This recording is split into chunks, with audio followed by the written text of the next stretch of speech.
Bismillahirrahmanirrahim. Donc, on va traiter la leçon plutôt la deuxième partie de la leçon de la logique.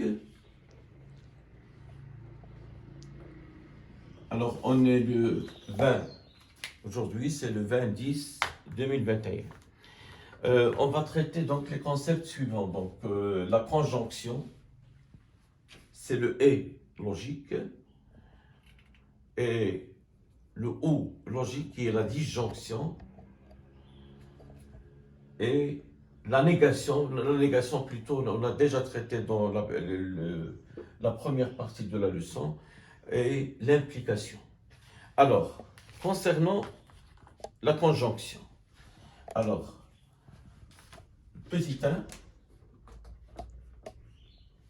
la conjonction. La conjonction, alors, et du moment où je parle de la conjonction, donc c'est la donnée de deux propositions. Je rappelle que deux propositions, et qu'on a déjà vu dans la première vidéo, que deux conjonctions, c'est une conjonction plutôt, c'est un énoncé mathématique ayant un sens, soit vrai, soit faux. Quand je dis 1 plus 1 égale 17, là c'est une proposition P. Et sa valeur de vérité est fausse. Et du coup, sa négation P bar, 1 plus 1 est différent de 17, est un énoncé mathématique dont la valeur de vérité est vraie. Donc, lorsque P est fausse, P bar est vrai, et réciproquement, lorsque P est vrai, P bar est fausse. Alors, la conjonction. La conjonction, donc, là, je vais faire un petit montage. Donc, un générateur. Là, j'ai un générateur. J'ai un interrupteur K1. Un autre interrupteur K2. Et là, une lampe. Bon, je vais faire 4 montages.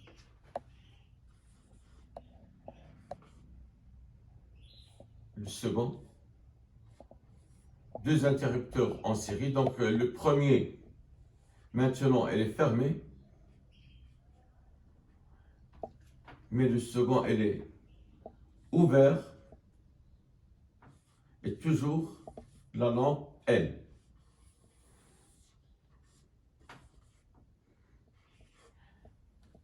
Alors, j'ai maintenant le K1 ouvert.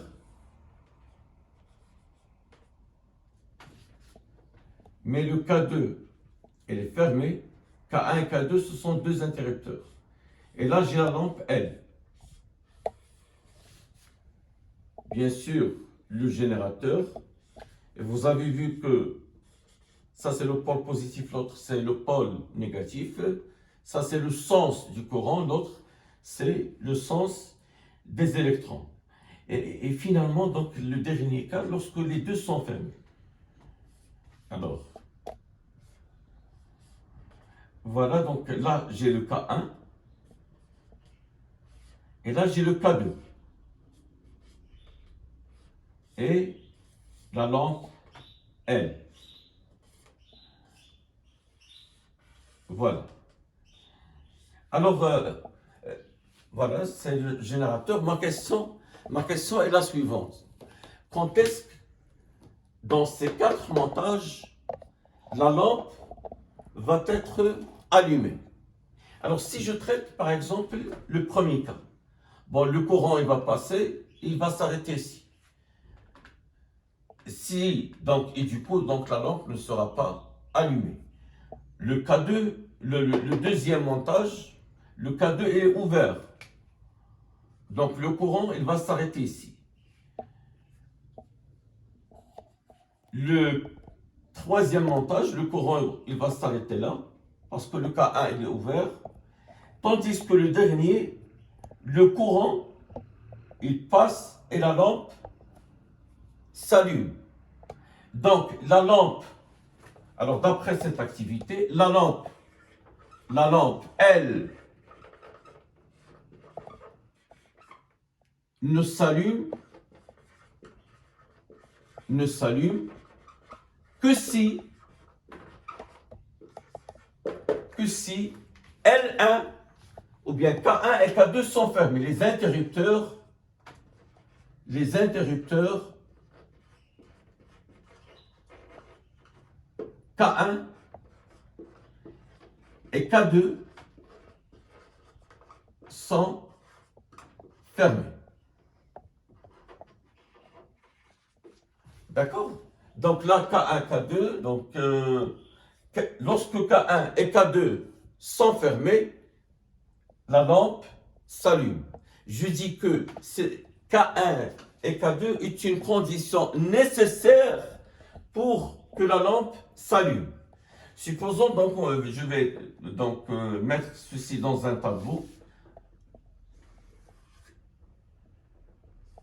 Alors, je vais mettre 3 colonnes.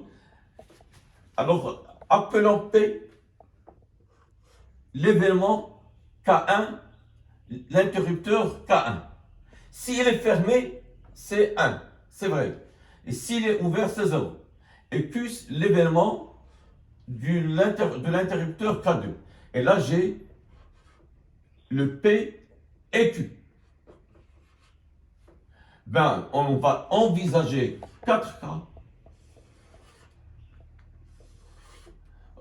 On ne peut pas voir d'autres cas que ces 4 cas que je vais citer maintenant. Il se peut que les deux interrupteurs sont fermés. Il se peut que le premier est fermé, le second est ouvert. Il se peut que le premier est ouvert et le second est fermé. Et il se peut que les deux interrupteurs sont ouverts. Donc on ne peut pas, et comme vous voyez, on ne peut pas avoir d'autres cas d'après les 4 montages qu'on a vus. Et les éventualités possibles, c'est les deux sont fermés, un ouvert et l'autre fermé, ou bien les deux sont ouverts. Alors, et comme on a remarqué, la lampe, elle s'allume ici. C'est-à-dire lorsque K1 et K2 sont fermés. Donc là, la lampe s'allume. Donc je vais mettre 1. 1 ou bien V désigne donc dans cet exemple, après on va donc le voir, désigne dans cet exemple que la lampe s'allume. Donc P et Q.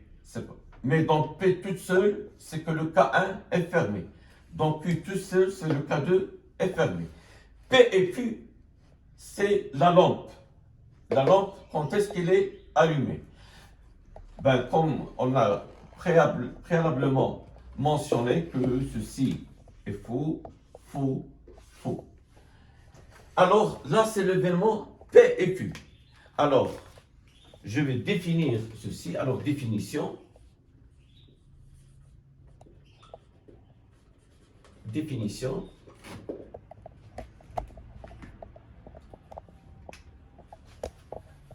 Alors, P et Q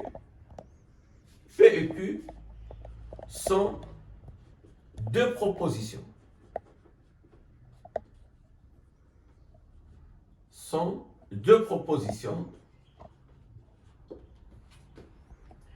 Alors, la conjonction. Le et, c'est la conjonction. La conjonction. Donc, P et Q sont deux la conjonction de P et Q notée. Alors, cette conjonction, elle est notée P et Q est vraie uniquement, elle est vraie uniquement si les deux les deux propositions P et Q, P et Q sont fermées. Pardon, P et Q sont, alors, est vrai, sont vrais.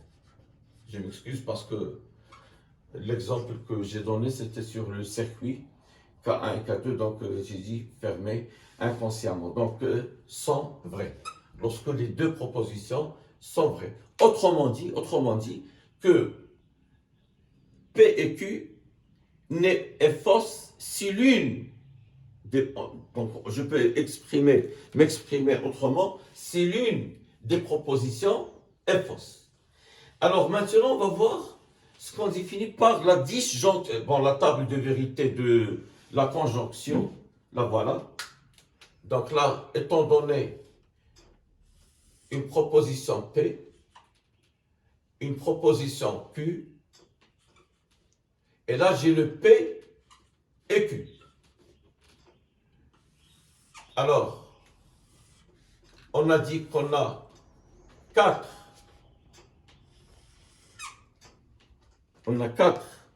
possibilités, soit que tous les deux sont vrais, la première est vraie, la seconde est fausse, la première est fausse, la seconde est vraie, et finalement les deux sont fausses. Et je vais mentionner donc le P et Q, quand est-ce qu'il sera vrai en rouge, si seulement si P et Q sont vrais, mais le reste c'est 0. Voilà.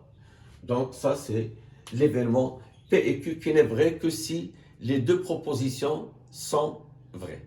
Alors maintenant je ne vais pas vous donner parce que la disjonction on peut la traiter avec un montage mais en parallèle. En parallèle, la lampe il ne va pas s'allumer uniquement lorsque les deux interrupteurs sont ouverts.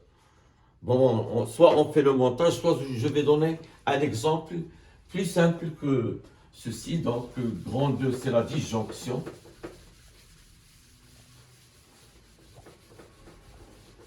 Alors, grand 2, alors c'est la disjonction. Bien. Alors, une femme a demandé à son mari de lui acheter les légumes ou bien les fruits. Alors, appelons l'événement P, acheter les légumes.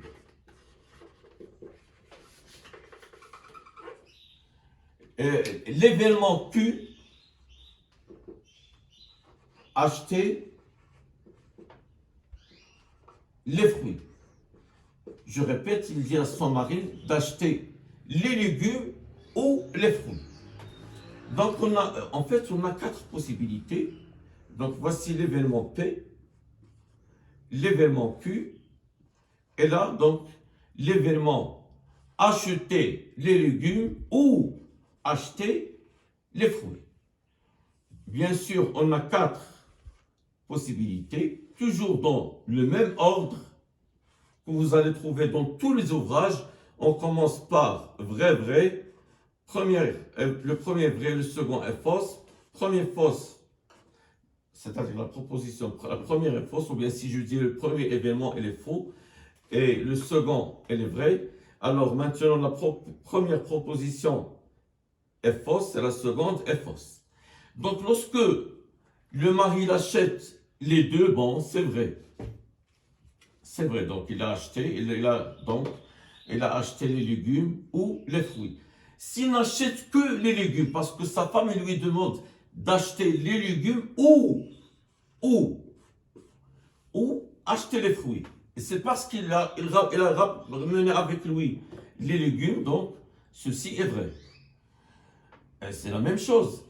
Il rapporte avec lui, donc il ramène les fruits, donc c'est vrai.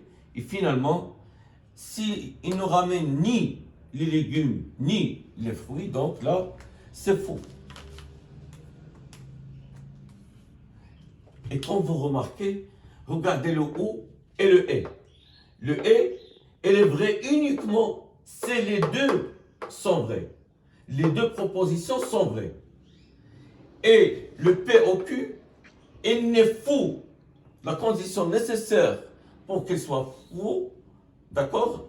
La disjonction plutôt est fausse uniquement si les deux propositions sont fausses. Une condition, autrement dit, une condition suffisante pour que P au Q soit vrai, il faut que l'une des propositions soit vraie. C'est tout. Comme vous le voyez ici. Alors, la définition de la disjonction.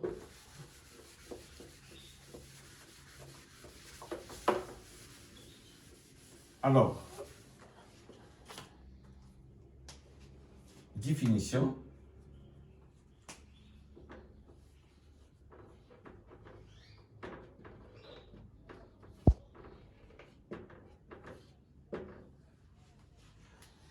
Alors, la disjonction, alors P et Q, deux propositions. Deux propositions.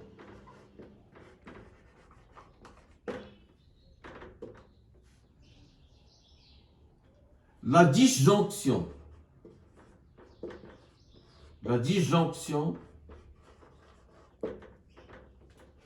des deux propositions,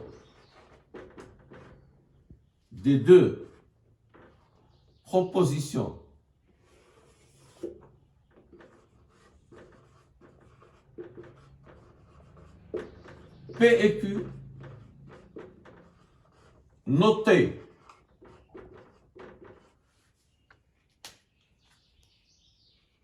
P ou Q, et qui se lie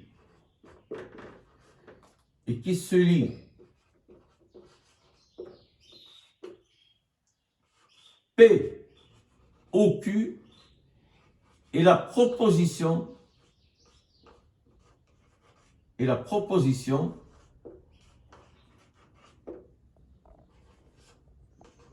qui est vraie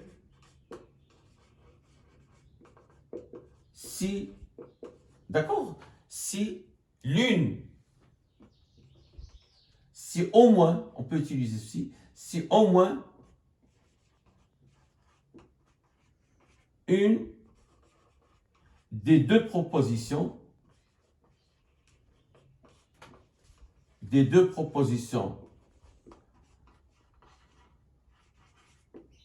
P et Q est vraie.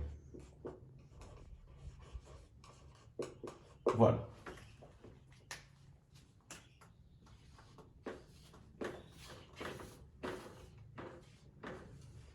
Bien, donc, la table de vérité toujours de la disjonction.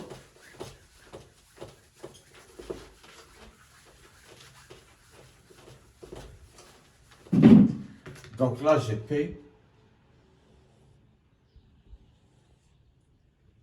Là, j'ai Q. Et là, j'ai le P au Q.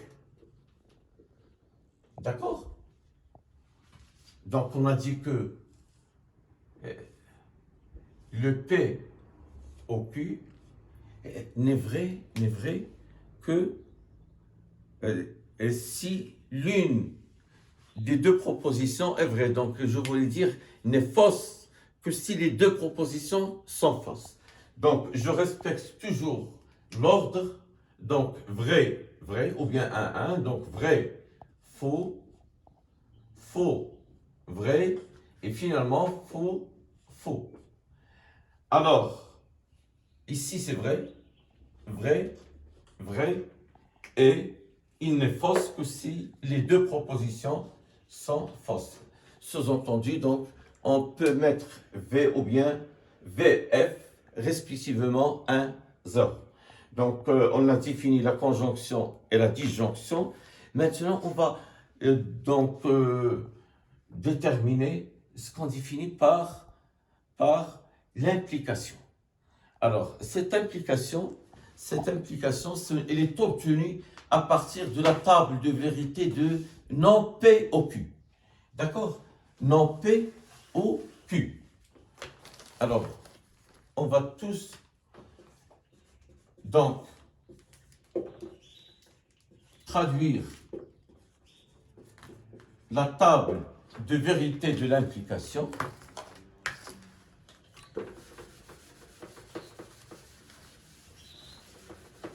voilà, c'est P implique Q. Alors, cette séance, elle est réservée uniquement aux opérations logiques parce que la négation, on l'a fait dans la première partie. Alors, P, O, non P, O, Q. Donc là, j'ai P. Là, j'ai Q. Là, j'ai P bar. Et là, j'ai P bar ou Q. Et toujours, on a 4 possibilités. Alors, donc, toujours, on a 4 cas. Vrai, vrai, vrai, faux, faux, vrai, ou bien les deux propositions sont fausses. Alors, lorsque je parle de P bar, lorsque P est vrai, sa négation est fausse. Lorsque P est vrai, sa négation est fausse. La troisième colonne. Lorsque P est fausse, sa négation est vraie. Lorsque P est fausse, sa négation est vraie. Or, on vient de voir que le P au Q n'est faux que si les deux propositions sont fausses. Et du coup, donc, je vais tout simplement me focaliser sur la deuxième et la troisième colonne. Alors, là, j'ai vrai. 1, 1, c'est vrai. 0, 1, c'est vrai, parce que j'ai le OU. Parce que j'ai le OU. Mais là, 0, 0, c'est faux. Alors, le nom P au Q, nom P, P bar au Q, est appelé l'implication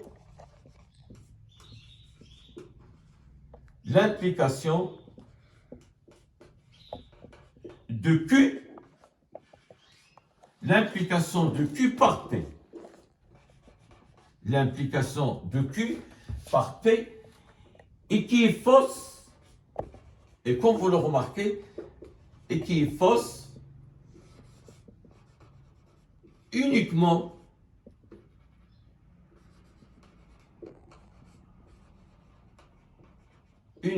si P est vrai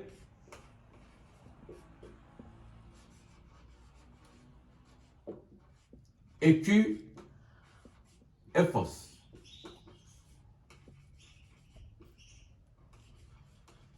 Voilà.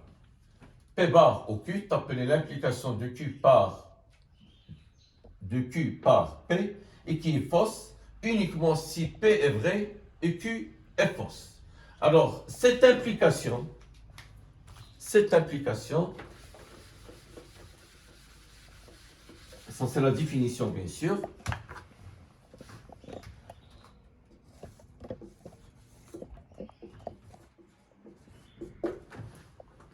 Cette implication est notée.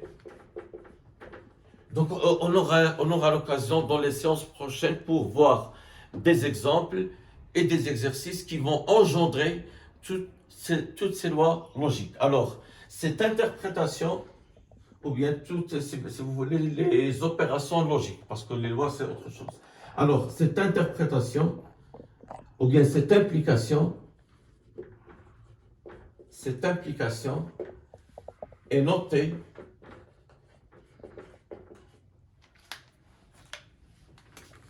P implique Q.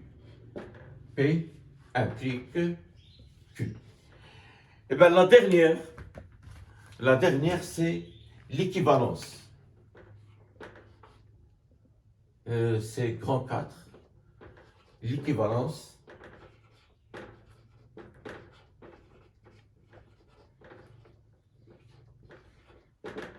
Alors l'équivalence, c'est très simple, regardez. Le P, G, donc j'ai besoin d'un espace plus celui-là. Alors, faites attention parce que l'équivalence, il engendre tout.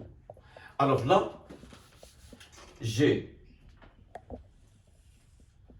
la colonne de P, puis la colonne de Q, puis la colonne de P implique Q, puis la colonne de Q implique P, et finalement, la colonne de P implique Q et Q implique P. Alors, toujours, on a 4 cas. Alors, vrai, vrai, vrai, faux, faux, vrai et faux, faux. On a dit que P implique Q est vrai et fausse que si P est vrai et Q est fausse. Donc là, j'ai vrai, faux, vrai et vrai. Maintenant, il faut faire attention. Q implique P. Le premier, c'est Q. Donc, il ne sera... Cette proposition, il va être fausse uniquement si la première, c'est-à-dire le Q, est vrai et le second est faux. Alors, elle est là. Donc, je vais marquer ici 0. Et le reste, c'est vrai, vrai, vrai. Alors, on parle maintenant de la conjonction, d'accord?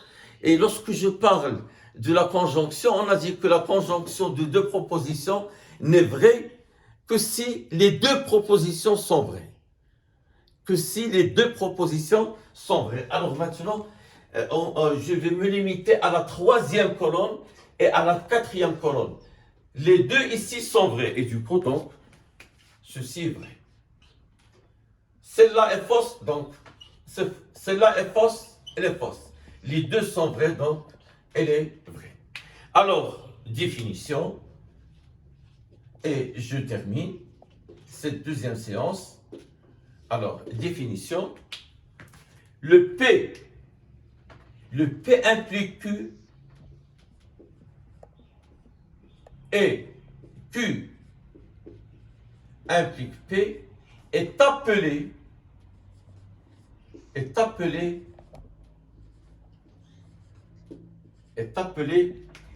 l'équivalence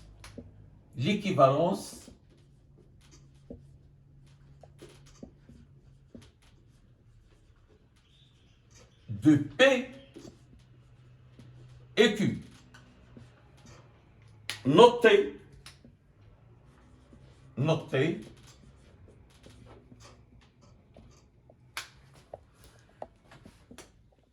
P, au lieu d'écrire comme ça, c'est P équivalent à Q. Et qui est vrai, à votre avis, qui est vrai lorsque P, très bien, lorsque P et Q ont la même valeur de vérité. Et qui est vrai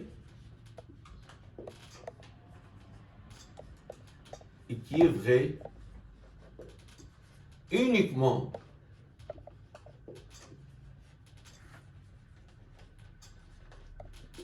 lorsque P et Q ont la même valeur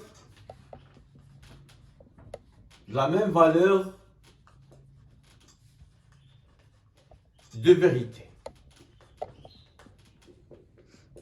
La même valeur de vérité, autrement dit que si P et Q sont toutes les deux vrais, ils sont vrais simultanément, ou bien P et Q sont fausses simultanément, et du coup, donc, je vais avoir le P équivalent à Q est vrai. Et je vous remercie donc Ça sera donc la troisième séance. On va voir les méthodes de raisonnement. Les méthodes de raisonnement. Donc, et puis une quatrième séance, un résumé de tout ce qu'on a fait. Et finalement, donc, je vais consacrer 2 ou bien 3 séances pour des exercices qui traitent tous les paragraphes de ce chapitre. Je vous remercie infiniment et au revoir.